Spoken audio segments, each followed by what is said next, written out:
This is a property where a multi-billion-dollar corporation released a virus upon the world, and it ended up turning people into walking zombies. Huh. Talk about timing for this game release, huh?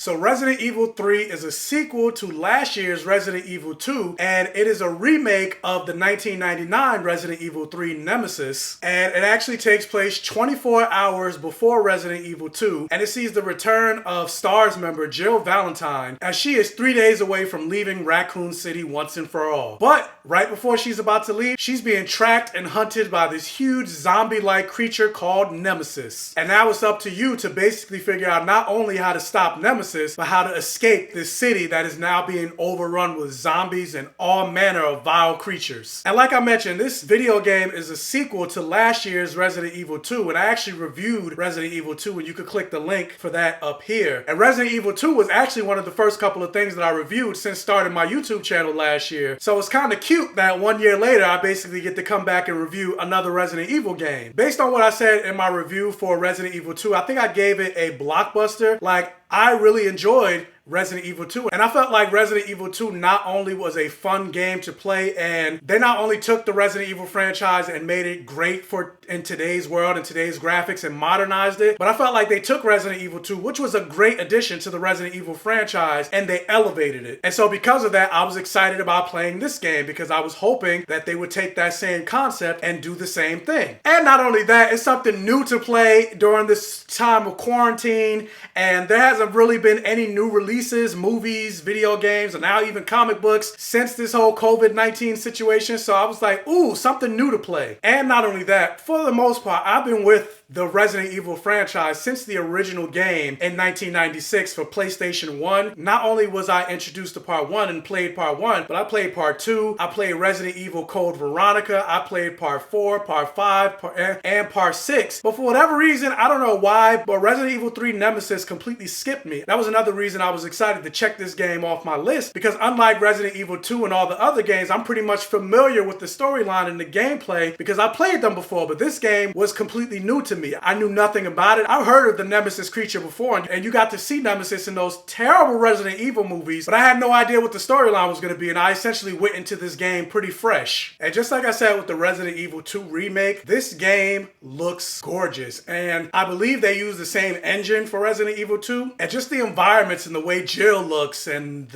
all the creatures, like, it looks like it takes place in today's world. And even the way the camera moves around Jill in the remake compared to like the original Resident Evil games, where I feel like it was like a wide shot, but in this one it's like over the shoulder, right behind Jill. So if something does pop out of nowhere, it does freak you out and scares you a little bit, because I remember there was a moment that I opened the door, and because it wasn't a wide shot, there was a zombie literally right behind me, and I didn't realize it. And so it grabbed my character Jill and bit her, and I was like, oh shit! And there were a lot of moments like that in this game where I think I mentioned in my Resident Evil 2 remake, where for the most part throughout this game, like, I had my butt cheeks squeezed so tightly because I didn't know what was going to be around the corners, especially when you hear the music ramping up. And that's another thing that these Resident Evil games do very well. Like, the score for these games is so phenomenal. Like, they completely draw you in with the atmosphere and creep you out because you don't know what's going to be around the corner. And there were certain moments where I'm walking around with Jill and I'm like, I haven't run into any type of zombie or creature for a while. This has been a little too quiet. And not in a boring way.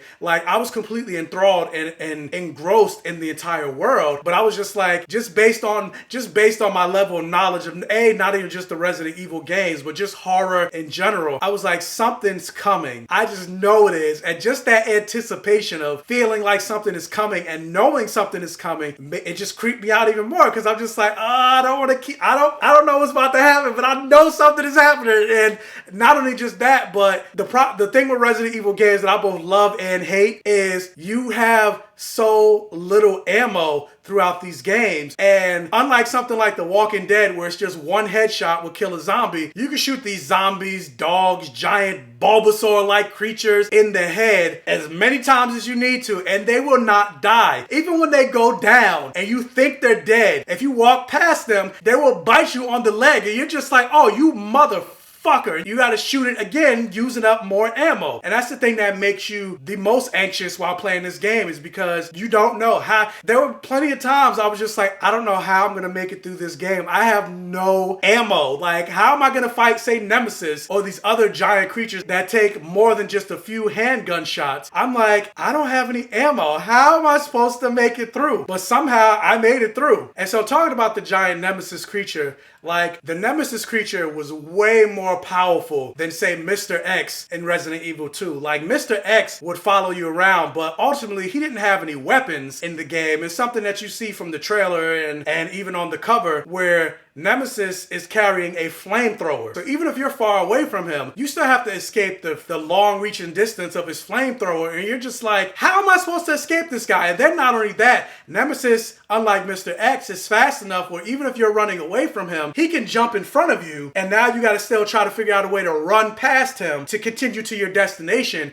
And you're just like, oh, come on! But yeah, but overall, I had a lot of fun playing this game. But of course, nothing is perfect, and I will say that despite really having a lot of fun playing this game, something that they did in Resident Evil 2 that they didn't do in this one, that I kind of wish that they did, is for the most part, you don't really get a whole lot of Jill's personality throughout this game. There was something that throughout in Resident Evil 2, like, you're playing by yourself as Claire Redfield, and so because she's not really interacting with a lot of people, because she's in the environment by herself looking for her brother, and she separates from Leon, which is the other character that you get to play, the game more or less compensates for that by having Claire talk to herself a lot throughout the game. However, when it came to Jill, like, yeah, there were moments where Jill would speak her thoughts out loud, but it wasn't as frequently as, say, Claire did in Resident Evil 2, so you didn't really get as much of her thought process going through these crazy circumstances in this game. And not only that, you get to play as another character named Carlos, and while I enjoyed playing as Carlos and what I did learn about him, I enjoyed, again, the same thing. You don't really learn enough about his character. You're not as connected to his character as, say, you were for Claire and Leon, or even really Jill, because you played with Jill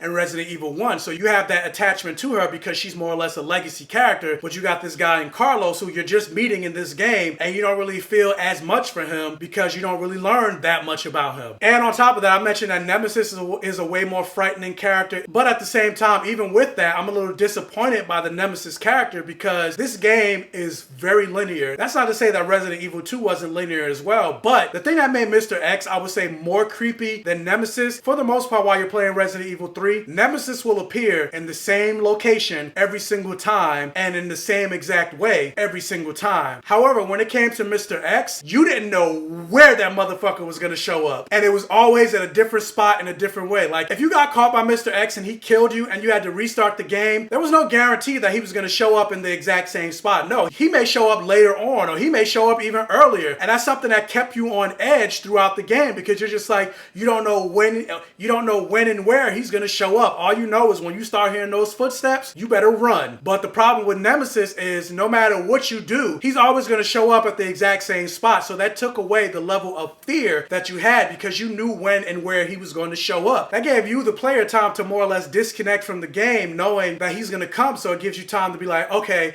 I know Nemesis is gonna show up here, so let me do such and such and such to prepare for that, as opposed to being completely caught off guard. And not only that, as much as I had fun playing this game, I will admit this game was very short. If you're not trying to complete any of the challenges, you could pretty much finish this game really in one night. And that's something that was pretty disappointing, especially considering this game cost $60. And there are plenty of other games that are way longer than this that cost the same amount of money, and you get more bang for your buck. Say, take like God of War 4, which was a very long game, or Devil May Cry, which was pretty long, or something like Dragon Age Inquisition or Skyrim, games that were incredibly long, 100+ hours long, long that still cost you $60. Here you have a game that you could pretty much finish in a night and it cost you $60. And I'm like, I don't think the length justified the cost. Now, that's not to say I didn't enjoy the game. Like I said, I really enjoyed the game, but I would have enjoyed it just as much, probably even more, if it cost maybe $40 or even $50 or $30. Like, there wasn't enough in this game to justify the fact that they charged me $60 for the short length. And sure, there's some replay value in the game where there are certain challenges that you can meet throughout the game. Like, for example, if you kill a certain amount of zombies, you can rack up points. Or if you meet certain challenges, you can rack up points. And then when you beat the game, you can take those points, you can purchase certain cheats that you can use for a new playthrough for basically an enhanced experience of playing the game. So when I played the game a second time, because I completed so many challenges in my first playthrough, once I beat the game, I made enough money or points where I was able to buy the unlimited rocket launcher. Now, that made the game a little bit more fun, and I was able to play the game on the hardest mode and was able to mow through the game with that unlimited rocket launcher because I didn't have to worry about ammo. Really, Nemesis was no problem because I had the rocket launcher, and so that made the game a little bit more fun, but it also made it kind of boring because I didn't have anything to worry about, because even though I played the game on hard, because I had the rocket launcher, there was no fear. And so because of that, I was able to plow through the game even quicker than I did the original time. And so yeah, even though I had fun with the unlimited rocket launcher, because the game is so short and now it's over with, there's like nothing else for me to do. But like I said, while I was playing the game, I had a lot of fun and I really enjoyed it. I just wish that the game was longer, it was cheaper, and you got to learn and you got to connect more with the characters. So overall, I would say Resident Evil 2 is a very fun ride. I would recommend that you play it. And I understand for a lot of people, these are stressful times. A lot of people got laid off from their jobs, and there's a lot of uncertainty for a lot of people during these times. So if you don't have the $60 to buy this game, I wouldn't recommend that you spend the $60 to buy this game. I would say wait until the price goes down, but I do say once the price goes down, it's definitely worth playing. I would say Resident Evil 3, the remake, is I'm wavering between a high hit and a hit. I would say Resident Evil 3, the remake, is a hit. Have you guys played Resident Evil 3? Did you play the original 1999 Resident Evil? How do you think the original compares to the remake? Let me know down in the comment section below. Also, if you can't hit that thumbs up button and like this video to really help out the channel. And if this is your first time watching one of my videos, please check out the other videos on my channel. And if you like what you see, please subscribe for more and hit that bell notification button so you're alerted every single time I post a new video. And tell your friends, families, and neighbors about my channel to help me continue to grow. And as always, I will catch you guys next time.